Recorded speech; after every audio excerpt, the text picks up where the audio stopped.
سورۃ البقرہ مدنی صورت ہے اور اس میں اللہ تعالیٰ نے بہت سے مسائل کو بیان فرمایا ہے اور انسان کی مشکلات کو حل کرنے کا ذریعہ بھی بتایا ہے۔ اب اس صورت میں اللہ وحدہ لا شریک حیض کے متعلق عورتوں اور مردوں کے بارے میں ذکر فرماتا ہے۔ حیض جب عورتوں کو آ جائے تو پھر اس وقت اپنی عورتوں کے پاس جانے سے ممانعت ہے۔ عام صورت میں اس کے ساتھ بیٹھ سکتے ہیں، کھا سکتے ہیں، پی سکتے ہیں، اس کے ساتھ گھوم سکتے ہیں۔ اگر آپ اس سے پیار کرنا چاہیں، محبت کرنا چاہیں تو آپ اس کو اپنے ساتھ بٹھا سکتے ہیں، کوئی بات نہیں، ایسا کوئی مسئلہ نہیں۔ البتہ جو حق زوجیت ہے اس سے آپ نے اجتناب کرنا ہے، اور یہ حیض کی صورت میں ہوتا ہے۔ جو عورت پہ ایک ماہانہ ایک اذیت کا ایک پیریڈ آتا ہے تو اس میں دونوں کو احتیاط کرنی چاہیے۔ آگے چل کر اب اللہ تعالیٰ نے طلاق کے مسائل کو سامنے رکھتے ہوئے بڑے احسن طریقے سے اور بڑی فصاحت و بلاغت سے اس مسئلے کو اس نے بیان فرمایا ہے کہ جو لوگ اپنی عورتوں سے تعلق نہ رکھنے کی قسم کھا لیں تو اگر 4 ماہ کے اندر وہ اپنی بیوی سے رجوع کر لیں تو ان کی قسم ختم ہو جائے گی اور اللہ ان کو معاف فرمانے والا ہے۔ اور اگر جن لوگوں نے اپنی بیویوں کو طلاق دے دی تو وہ 3 مرتبہ ایام ماہواری کے آنے تک اپنے آپ کو روکے رکھیں گے، اور ان کے لیے یہ بھی جائز نہیں ہے اگر رحم میں بچہ ہے تو وہ اس کو چھپائیں گے نہیں بلکہ ان کو ظاہر کریں گے۔ یہی زوجیت کا تقاضا بھی ہے۔ طلاق کا طریقہ کار اس طرح ہوتا ہے کہ ایک ہی نشست میں یا ایک ہی گفتگو میں 3 مرتبہ طلاق دینے سے طلاق نہیں ہوتی۔ طلاق کا طریقہ کار یہ ہے کہ جس طرح نکاح لوگوں کی موجودگی میں اور اس کو با طریقے سے اور احسن طریقے سے کیا جاتا ہے اور اس میں مہر مقرر کیا جاتا ہے، طلاق بھی کوئی آسان چیز نہیں ہے کہ ایک ہی نشست میں کسی شخص نے 3 مرتبہ طلاق طلاق طلاق کہہ دیا تو وہ طلاق واقع ہو گئی۔ نہیں، جب طلاق دے گا تو اس کے لیے اس کو پہلا مہینہ جو اس پہ گزرے گا وہ پہلی طلاق ہوگی۔ اگر اس میں اس کے خاوند نے یا بیوی نے کسی نے ایک دوسرے کے ساتھ رجوع نہ کیا، جب دوسرا مہینہ آتا ہے عورت پہ اور وہ کپڑا بدلتی ہے اور پھر بھی اگر خاوند یا بیوی میں سے کسی نے رجوع نہ کیا اور دونوں نے ایسا طریقے سے اپنی غلطی پر ندامت اور شرمندگی کا اظہار نہ کیا تو وہ اس کی دوسری طلاق واقع ہوگی۔ پھر تیسری طلاق اس وقت تک رہے گی جب تک عورت اپنا تیسرا کپڑا نہیں بدلتی، مطلب وہ ماہانہ پیریڈ سے نہیں گزرتی۔ اگر اس دوران بھی خاوند بیوی دونوں آپس میں مفاہمت ہو جاتی ہے اور مل لیتے ہیں تو پھر بھی 2 طلاقیں واقع ہو جاتی ہیں، ایک طلاق باقی رہ جاتی ہے اور اس میں ان کی زوجیت جو ہے وہ واپس اپنی جگہ آ جاتی ہے۔ لہٰذا طلاق ایک معمولی مسئلہ نہیں ہے۔ ہاں، قرآن میں اللہ وحدہ لا شریک یہ فرماتا ہے کہ ان دونوں کے درمیان یہ معاملہ ہو جانے میں کوئی مذاکرہ نہیں کہ اگر عورت اپنے شوہر کو کچھ معاوضہ دے کر علیحدگی اختیار کر سکتی ہے۔ اب ایک عورت ہے اور وہ چاہتی ہے کہ یہ خاوند مجھے طلاق دے اور خاوند نہیں دیتا تو اس کے لیے وہ کچھ معاوضہ اس کو دے کر علیحدہ اپنے آپ کو کروا سکتی ہے۔ یہ خلا بیسیکلی ایک عورت کی طرف سے طلاق کا مطالبہ ہوتا ہے، کیونکہ طلاق دینے کا حق خاوند کے پاس ہوتا ہے اور بیوی جو ہوتی ہے وہ طلاق لینے کی مجاز ہو سکتی ہے۔ لہٰذا جب بیوی اپنے خاوند ساتھ نہیں رہنا چاہتی تو وہ پھر اس سے طلاق کا مطالبہ کرتی ہے، اور اگر خاوند اسے طلاق نہیں دینا چاہتا تو اگر دونوں کے درمیان اس معاملے میں کچھ لین دین کا معاملہ آ جاتا ہے تو بیوی اپنے پاس سے کچھ معاوضہ دے کر خاوند سے طلاق لے سکتی ہے، یا پھر وہ چیزیں جس سے جو خاوند اسے دینے کا پابند ہوتا ہے تو وہ اگر بیوی چھوڑ دیتی ہے کہ میں اس سے یہ چیزیں نہیں لوں گی اور نہ لینا چاہتی ہوں تو یہ بھی ایک معاوضے کے طور پہ طلاق میں یہ صورت بھی ہوتی ہے۔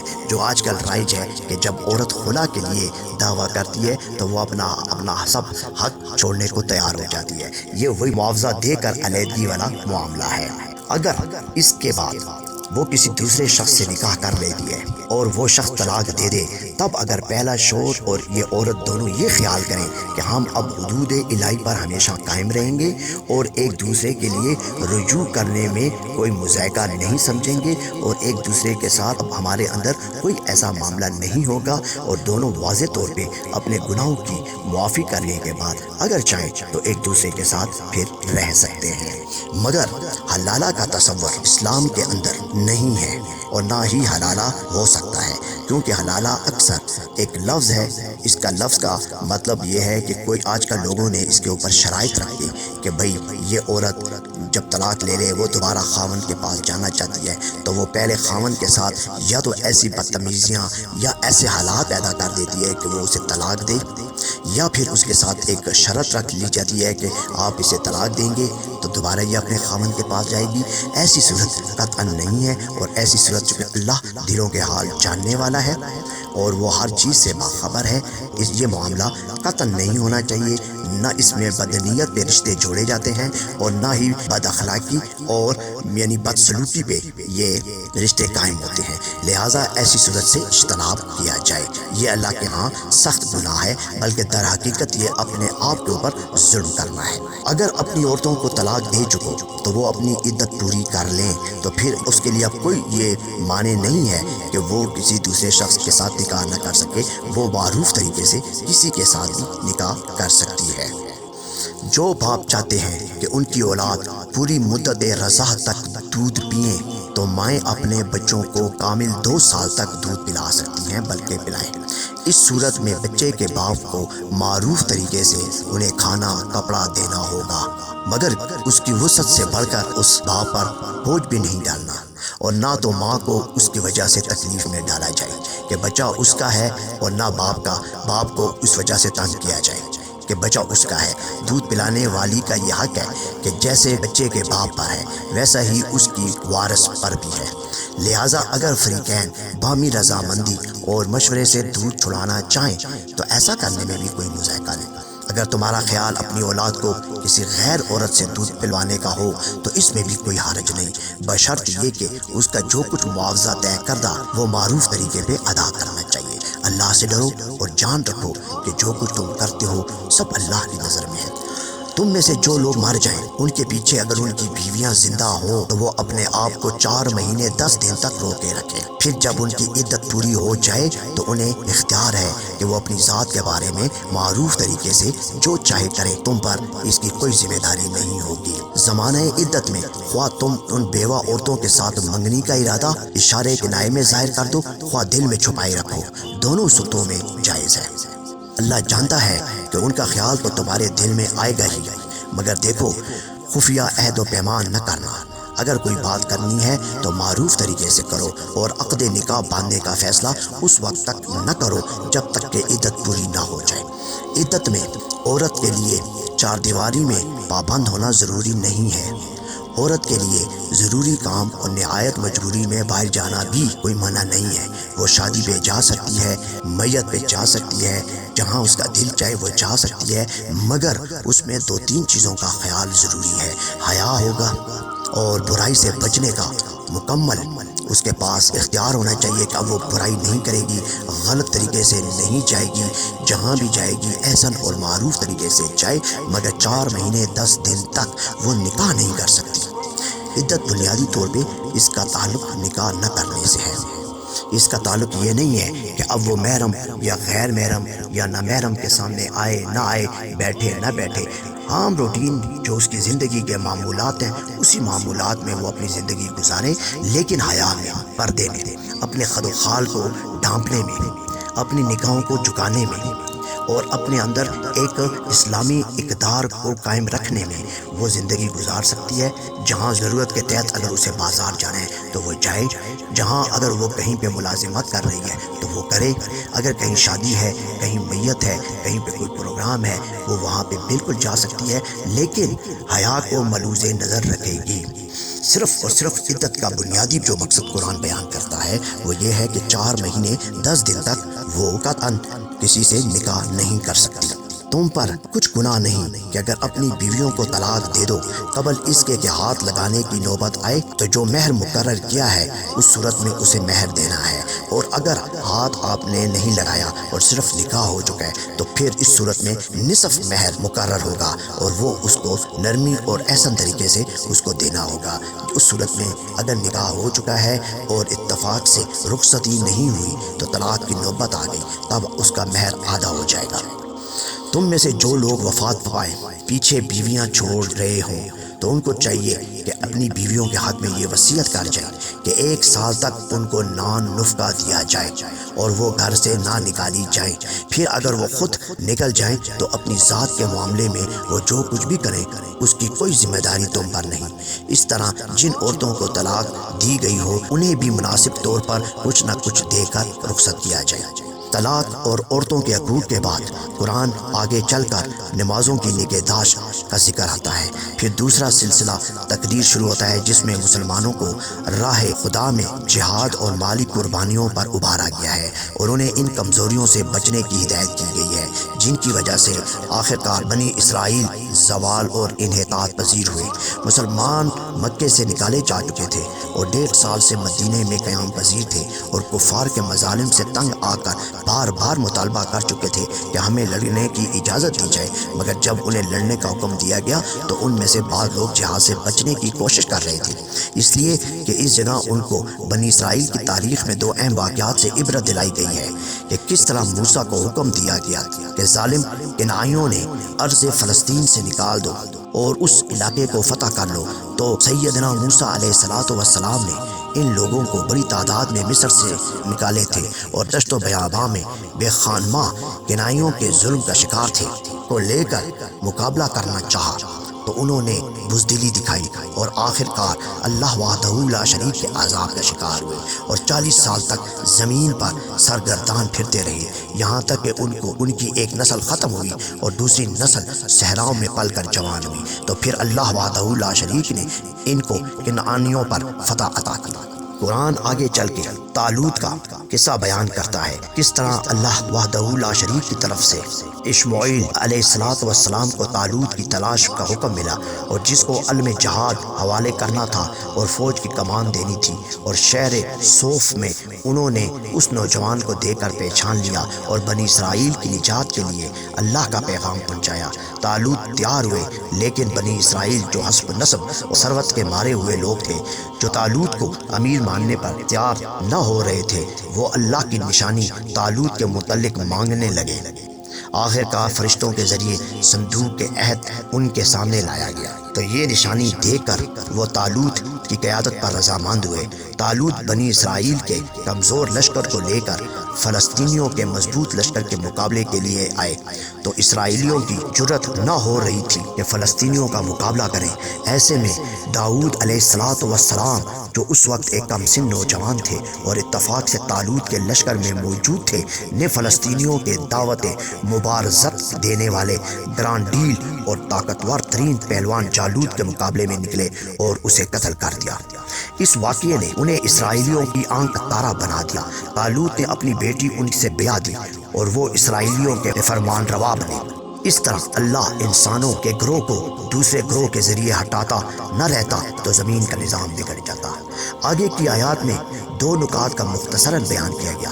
کافر اپنے اوپر ظلم کرتے ہیں کیونکہ اتفاق اور واجب مہارج نیز دیگر دینی اور انسانی فرائض ترک کر کے خود کو عظیم ترین سعادتوں سے محروم کر دیتے ہیں۔ ان کے یہی اعمال اس جہاں میں ان کے دامنگیر ہوں گے اور یہ خدا کی طرف سے کوئی ظلم نہ ہوگا۔ کافر اپنے معاشرے پر بھی ظلم کرتے ہیں۔ اصولی طور پر کفر ہی کسادت، سنگدلی، مادہ پرستی اور دنیا داری کا منبع ہے۔ یہی چیزیں ظلم و ستم کا اصلی سرچشمہ ہے۔ اب مشہور اور جلیل القدر آیت الکرسی نازل ہوتی ہے۔ اللہ وہ زندہ جاوید ہستی ہے جو تمام کائنات کو سنبھالے ہوئے ہے، اس کے سوا کوئی رب نہیں۔ وہ نہ سوتا ہے نہ اسے اونگ آتی ہے، زمین و آسمان میں جو کچھ ہے اسی کا ہے۔ کون ہے جو اس کی جناب میں اس کی اجازت کے بغیر سفارش کر سکے؟ جو کچھ بندوں کے سامنے ہے اسے بھی وہ جانتا ہے اور جو کچھ ان سے اوجل ہے اس سے بھی وہ واقف ہے۔ اور اس کی معلومات میں سے کوئی چیز ان کی گرفت ادراک میں نہیں آ سکتی، الہ یہ کہ کسی چیز کا علم وہ خود ہی ان کو دینا چاہے۔ اس کی حکومت آسمانوں اور زمین پر چھائی ہوئی ہے، اور ان کی نگہبانی اس کے لیے کوئی تھکا دینے والا کام نہیں ہے، بس وہی ایک بزرگ اور برتر ذات ہے۔ نبی علیہ الصلوۃ والسلام نے آیت الکرسی کو قرآن کی سب سے عظمت والی آیت قرار دیا۔ ایک حدیث کے مطابق 4 دفعہ کی اس آیت کی تلاوت کو ایک قرآن کا ثواب قرار دیا گیا۔ اس کو پڑھ کر اپنے اوپر دم کرنے سے انسان جنات اور برے وسوسوں اور بری خصلتوں سے اور ہر آفت سے پناہ میں رہتا ہے۔ اس میں اسم اعظم کی موجودگی بھی بتائی گئی ہے۔ فرض نماز اس کے بغیر پڑھنے والے کی نہیں ہوتی، البتہ جو فرض نماز کے بعد اسے سلام پھیرنے کے بعد اس کو پڑھے تو اس کے لیے جنت کی بشارت ہے۔ آیت الکرسی کی گران قدر آیات کے بعد دین میں جبر و کرہ کی مخالفت بیان کی گئی۔ ابراہیم علیہ الصلوۃ والسلام اور نمرود کے اس مشہور مکالمے پر بحث ہے کہ جس میں سیدنا ابراہیم علیہ الصلوۃ والسلام کی کھلم کھلا شرک کی مخالفت اور توحید کی تبلیغ شروع کرنے پر اور بت خانے میں گھس کر بتوں کو توڑ ڈالنے پر بادشاہ کے دربار میں پیشی کی گئی۔ بادشاہ نے پوچھا تمہارا رب کون ہے؟ ابراہیم علیہ الصلوۃ والسلام نے کہا میرا رب وہ ہے جس کے اختیار میں زندگی اور موت ہے۔ بادشاہ نے ایک پھانسی کے قیدی کو رہا کر دیا اور ایک درباری کے گردن مار کر کہا یہ تو میرے ہاتھ میں بھی ہے۔ ابراہیم علیہ الصلوۃ والسلام نے بڑی خوبصورت دلیل دی اور کہا میرا رب وہ ہے جو سورج مشرق سے نکالتا ہے، کیا تم اسے مغرب سے نکال کر دکھاؤ؟ نمرود لاجواب ہوا۔ دوسری مثال موت کے بعد زندہ ہونے کی قرآنی احکامات پر مخالفت کے جواب میں دی گئی کہ کس طرح ایک شخص نے ایک آبادی سے گزرتے ہوئے جو تمام زمین بوس ہو چکی تھی اور تمام زندہ لوگ موت کا شکار ہو چکے تھے، کہا کہ یہ آبادی جو ہلاک ہو چکی ہے اللہ تعالیٰ اسے کس طرح زندہ کرے گا؟ اس پر اللہ وحدہ لا شریک نے اس کی روح قبض کر لی اور وہ 100 برس تک مردہ پڑا رہا۔ اللہ وحدہ لا شریک نے اسے دوبارہ زندگی بخشی اور اسے پوچھا بتاؤ کتنی مدت مردہ پڑے رہے؟ اس نے کہا چند گھنٹے یا ایک دن۔ فرمایا تم پر 100 برس اسی حالت میں گزر چکے ہیں، اور اپنے کھانے کو دیکھو اس میں کوئی تبدیلی یا تغیر نہیں ہوا، اور اپنے گدھے کو دیکھو اس کا بنجر پوسیدہ ہو چکا ہے۔ اسی طرح دوسرا واقعہ ابراہیم علیہ الصلوۃ والسلام کا بیان کیا گیا جب آپ علیہ الصلوۃ والسلام نے فرمایا اللہ مجھے دکھا دے کہ تو مردوں کو کس طرح زندہ کرتا ہے۔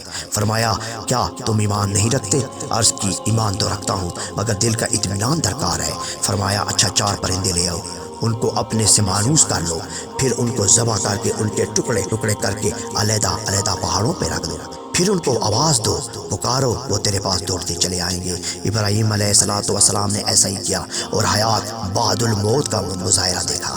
سورۃ بقرہ میں صدقات کی اہمیت اور فی سبیل اللہ اپنے اموال سے خرچ کرنے کے عمل کی فضیلت بھی بیان ہوئی ہے۔ جو لوگ اپنا مال رائے حق میں خرچ کرتے ہیں اور کوئی احسان نہیں جتلاتے اور اذیت نہیں پہنچاتے، اس کی جزا ان کے رب کے ہاں محفوظ ہے۔ کسی ضرورت مند سے تلخ انداز میں بات کر کے بخشش یا عطا دینے سے اس کے ساتھ اچھے رویے کے ساتھ سلوک زیادہ بہتر ہے، اس میں اس کی بخشش ہے۔ رائے حق میں خرچ کرنے میں ریاکاری سے کام نہ لو، خود نمائی نہ کرو۔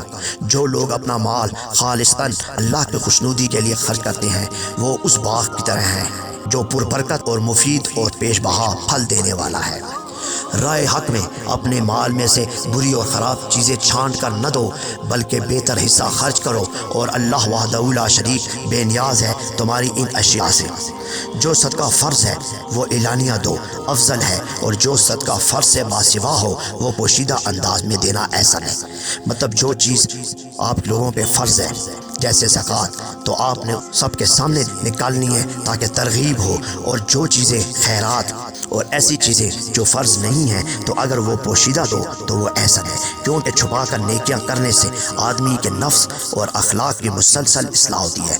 دینی خدمات اور اللہ کی راہ میں کام کرنے والے مجاہد لوگ جو کسب معاش کے لیے دوڑ دھوپ بھی نہیں کر سکتے اور کسی سے مانگنا بھی گوارا نہیں کرتے، پر خرچ کرنا انفاق فی سبیل اللہ کا بہتر مصرف ہے۔ سود قطعاً حرام ہے۔ اب اس حکم کی خلاف ورزی کرنے والا جہنمی ہے، یہ اللہ اور رسول کے خلاف اعلان جنگ ہے۔ اگر قرض دار جسے تم نے قرض دے رکھا ہے تنگ دست ہے تو اسے مہلت دو، اگر یہ قرضہ صدقے میں معاف کر دو تو بہت بہتر ہے۔ قرض کا لین دین جب کرو تو اسے تحریری شکل میں دستاویز کی صورت میں لکھ لیا کرو اور 2 گواہ بھی ڈال دیا کرو، اور اس میں میعاد کا تعین بھی کر لیا کرو، اور اس میں وقت بھی مقرر کر لیا کرو۔ تجارتی لین دین جو دست بدست آپس میں کرو ان کو نہ لکھا جائے تو کوئی حرج نہیں، مگر تجارتی معاملے طے کرتے وقت گواہ بنا لیا کرو۔ سفر میں دستاویز لکھنے کے لیے کوئی کاتب نہ ملے تو رہن بل قبض پر معاملات کو طے کر لیا کرو۔ اگر راستے میں کوئی چیز آپ سے کوئی مانگے تو آپ کے پاس کوئی کاتب نہیں ہے، گواہ بھی نہیں ہے، تو اس سے کچھ چیز رہن کے طور پہ آپ اپنے قبضے میں لے سکتے ہیں۔ اگر کوئی شخص تم پر بھروسہ کر کے کوئی معاملہ طے کرے تو جس پر بھروسہ کیا گیا ہے اسے چاہیے کہ امانت ادا کرے اور اپنے رب سے ڈرے، اور وہ سب اعمال سے باخبر ہے۔ یہ ضروری نکات تھے جس کی وضاحت کی گئی۔ پھر آخر میں سورۃ بقرہ کی آخری مشہور آیات آ جاتی ہیں۔ رسول علیہ الصلوۃ والسلام اس ہدایت پر ایمان لایا جو اس کے رب کی طرف سے اس پر نازل ہوئی ہے، اور جو لوگ اس رسول علیہ الصلوۃ والسلام کے ماننے والے ہیں انہوں نے بھی اس ہدایت کو دل سے تسلیم کر لیا ہے۔ یہ سب اللہ اور اس کے فرشتوں اور اس کی کتابوں اور اس کے رسولوں کو مانتے ہیں، اور ان کا قول ہے ہم اللہ کے رسولوں کو ایک دوسرے سے الگ نہیں کرتے، ہم نے حکم سنا اور اطاعت تسلیم کی، مالک ہم تم سے خطا بخشی کے طالب ہیں اور ہمیں تیری ہی طرف پلٹانا ہے اور پلٹنا ہے۔ اللہ کسی نفس پر اس کی طاقت سے بڑھ کر بوجھ نہیں ڈالتا۔ ہر شخص کے لیے جو نیکی کمائی ہے اس کا پھل اسی کے لیے ہے، اور جو بدی سمیٹی ہے اس کا وبال بھی اسی پر ہے۔ اے ایمان والو، تم یوں دعا کرا کرو، اے ہمارے رب، ہم سے بھول چوک میں جو قصور ہو گیا ہے اس پر گرفت نہ کرنا، مالک ہم پر وہ بوجھ نہ ڈال جو تو نے ہم سے پہلے لوگوں پر ڈالے تھے۔ اے ہمارے رب، جس بار کو اٹھانے کی طاقت ہم نہیں رکھتے وہ ہم پر نہ رکھ، ہمارے ساتھ نرمی کر، ہم سے درگزر فرما، ہم پر رحم کر، تو ہمارا مولا ہے۔ کافروں کے مقابلے میں ہمیں مدد کر اور ہمیں مدد نصیب فرما۔ ان آیات کی فضیلتیں بے شمار بیان کی گئی ہیں۔ پہلی بات تو یہ ہے کہ یہ ایک ایسی دعا ہے جو خالق کائنات خود انسان سے کہہ رہا ہے کہ یہ دعا مانگو۔ بخاری شریف میں ہے جو شخص ان آیات کو پڑھ کر سو رہے اسے یہ دونوں کافی ہیں۔ مسند احمد میں ہے کہ سورۃ البقرہ کے خاتمے کی آیات عرش تلے کا خزانہ ہے جو مجھے دیا گیا ہے، مجھ سے پہلے کسی نبی کو یہ نہیں دیا گیا تھا۔ مختصراً یہ کہ پہلے پارے میں دور جاہلیت کے تمام طریقے اور عبادات کی بگڑی ہوئی اشکال کو درست کر کے دین ابراہیمی کی اصل شکل کو بحال کیا گیا۔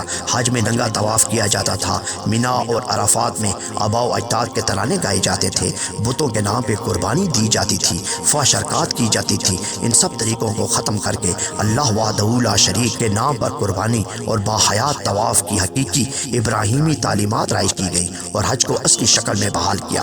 اسی طرح سود کا خاتمہ، عورتوں کے حقوق، طلاق میں لین دین، تجارت، قصاص اور دوسرے معاملات میں اللہ وحدہ لا شریک کے احکامات نازل ہوئے۔